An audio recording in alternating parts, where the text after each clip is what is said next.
দেখেছে, তাকওয়াকে দেখেছে, আপনার আনুগত্য, আপনার সন্তানের আনুগত্যটা আল্লাহ রাব্বুল আলামিন দেখেছেন। কাজেই এই জন্য ভাই মনে রাখবেন, বনের পশু নয়, মনের পশুটাকেই কোরবানি দেওয়া জরুরি।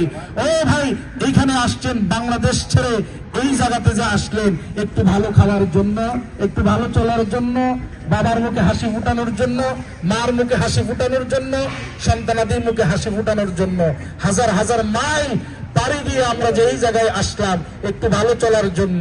তো ভালো চলার জন্য আল্লাহ সেই দিন ডাক দিয়ে বলবেন, তুমি তো তোমার দুনিয়া চিনলা। আল্লাহ ডাক দিয়ে বলবে, বান্দা তুমি দুনিয়া চিনেছ, তুমি দুনিয়ার চাকচিক্য চিনলা, তোমার স্ত্রী সন্তানাদিকে চিনলা, বাবাকে চিনলা, কিন্তু আমার দিনকে কোথায় রাখছিলা?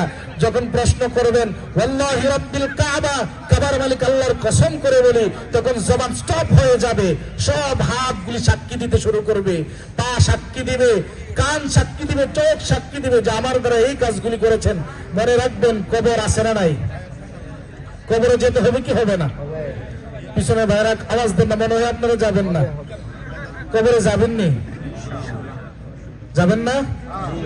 আমার দাদা, আপনার দাদা, দাদা দাদি, বাবা চাচারা সবাই কবরে আছে না? একবার চিন্তা করছেন, এটা ফিল করেন, একটু চিন্তা করছেন যে কেমনে আপনার বাবা ঘুমাইতেছে? অনেকেরই তো বাবা নাই। কেমনে আপনার বাবা কবরে আছে একটু কি খবর নিছেন? কেমনে মা আছে কবরে একটু খবর নিছেন? এটা তো নেওয়া যায় না। হাজার হাজার মাইল দূর এখান থেকে বাংলাদেশ, কিন্তু আমরা ভিডিও কলে কথা বলতে পারতেছি। পৃথিবীর যে কোনো প্রান্ত